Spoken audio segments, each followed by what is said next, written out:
खुदावंद यसु मसीह के बाबरकत जलाली अल करीम अल रहीम अल कदूस नाम में आप सबको मेरा सलाम। खुदावंद आप सबको बड़ी बरकत दे, आपके ख़ानदानों को बरकत दे। आज कलाम मुक़द्दस में से हम सीखेंगे रहुएल के बारे में। रहुएल जिसे यत्रो भी कहते हैं, जो मदियानी है, जो मदियान का रहने वाला है, जिससे काहन भी कहा गया।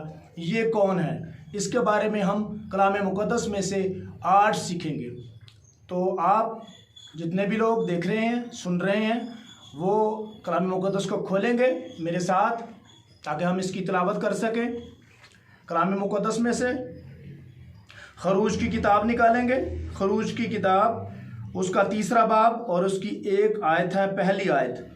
खरूज 3रा बाब उसकी पहली आयत। और मूसा अपने खुसर यत्रुक की जो मदियान का काहन था, भेड़ बकरियां चराता था, और वो भेड़ बकरियों को हनकाता हुआ उनको बियाबान की परली तरफ से खुदा के पहाड़ हुरब के नज़दीक ले आया। पाक कलाम के पढ़े, सुने, समझे और कबूल किए जाने पर खुदावंद की बरकत हो।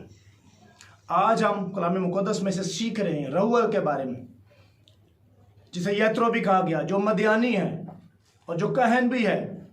कलाम मुक़द्दस में इसको कहा गया। ये कौन है? और इसके बारे में आप जब कलाम मुक़द्दस को रीड करते हैं, पढ़ते हैं, मुताला करते हैं, तो हम देखते हैं कि बुज़ुर्ग इब्राहिम, जो ईमानदारों का बाप, उसकी 3 शादियां थीं। पहली शादी उसकी बीबी सारा के साथ हुई, दूसरी शादी उनकी बीबी हाजरा के साथ हुई, और तीसरी शादी जो उन्होंने की, जो उनकी तीसरी बीबी का नाम था, बुज़ुर्ग इब्राहिम की तीसरी बीबी का नाम था कतूरा। उसमें से 6 बच्चे पैदा हुए, और जिनको बनी कतूरा कहा गया। और ये चौथा बेटा था जिसका नाम था मदियान। बनी कतूरा में जो बुज़ुर्ग इब्राहिम की तीसरी बीवी थी, उनका चौथा बेटा जो था उसका नाम मदियान था। और ये मदियान के नाम पे इनका शहर या इनकी छावनी या इनका कबीला उसी के नाम से कहलाया, और ये मदियान के इलाके में बस गए जो अरब में है। और ये वो वाली जगह है जहाँ पर आजकल मक्का मुकरमा या मदीना मुनव्वरा है। ये वो वाली जगह है अरब की जिसे मदियान कहा गया, जहाँ पे मदियान आके बस गया, जहाँ पे मदियान की सारी नस्ल आकर बस गई। और ये जो काहिन है, ये बुज़ुर्ग इब्राहिम की नस्ल से है, मदियान की नस्ल से है, मदियानी है और अरब का रहने वाला है। और इसे काहिन भी कहा गया क्योंकि ये अपने बाप इब्राहिम की तालीमात पर अमल कर रहा था। ये यहोवा खुदा को मानता था जैसे बुज़ुर्ग इब्राहिम मानते थे, यकीन रखते थे, और जो भी रसूमात इबादत की वो अदा करते थे। ये यत्रो भी ऐसे ही करता था, रहुएल भी ऐसे ही करता था, इसलिए इसे कहन कहा गया। और रहुएल का मतलब है खुदा का दोस्त। रहू का मतलब है दोस्त, और एल का मतलब है खुदा, यानी खुदा का दोस्त। और यत्रो इसका नाम नहीं है, ये इसका टाइटल है। इसे अदब के साथ, एहतराम के साथ, जैसे हम किसी को पुकारते हैं, किसी को बुलाते हैं, ये वो शख्स है, ये वो लक़ब है, उसको एहतराम के तौर पे कहा जाता था। जैसे हम किसी को इज़्ज़त माब, जनाब, इज़्ज़त माब कहते हैं, या जैसे हम रेवरेंड या पास्टर का लफ्ज़ इस्तेमाल करते हैं, ये वैसे ही एक इज़्ज़त का लक़ब था, एक टाइटल था, एक खिताब था जिससे लोग उसको पुकारते थे।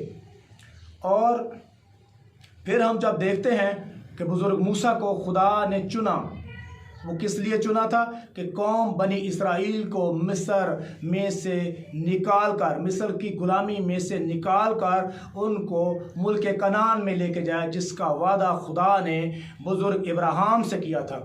तो बुज़ुर्ग मूसा को खुदा ने चुना था, और बुज़ुर्ग मूसा 40 साल तक फ़िरौन के दरबार में रहे।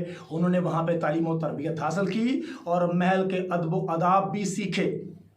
और जब उनके हाथों से एक मिस्री कत्ल हो गया, मर गया, उस वजह से उन्हें मिस्र को छोड़ना पड़ा, दरबार को छोड़ना पड़ा, महल को छोड़ना पड़ा और वहाँ से वो भागकर अरब के इलाके में, मदियान के इलाके में आ गए और मदियानी काहिन जिसे यत्रो कहा जाता है, जिसका नाम रहुबल था, उसके पास आ गए और उनके पास उन्होंने सकूनत की।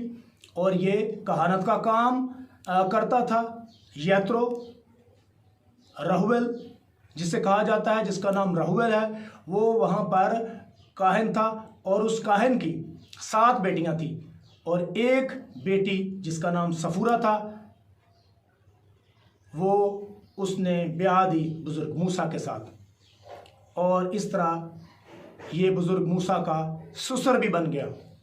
और फिर 40 साल तक बुजुर्ग मूसा ने रहुबल से खुदा के बारे में सीखा, वाहिद खुदा के बारे में सीखा, यहोवा खुदा के बारे में सीखा, एलोहीम खुदा के बारे में सीखा कि एलोहीम खुदा कौन है, इब्राहिम का खुदा कौन है, इसहाक का खुदा कौन है, याकूब का खुदा कौन है।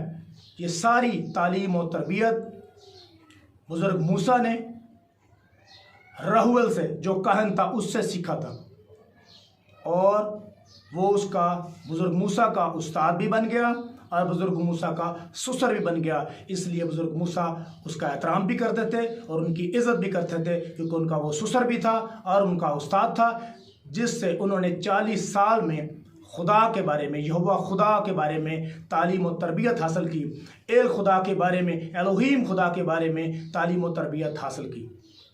खुदावंद इस कलाम के वसीला से आप सबको बड़ी बरकत दे। God bless you.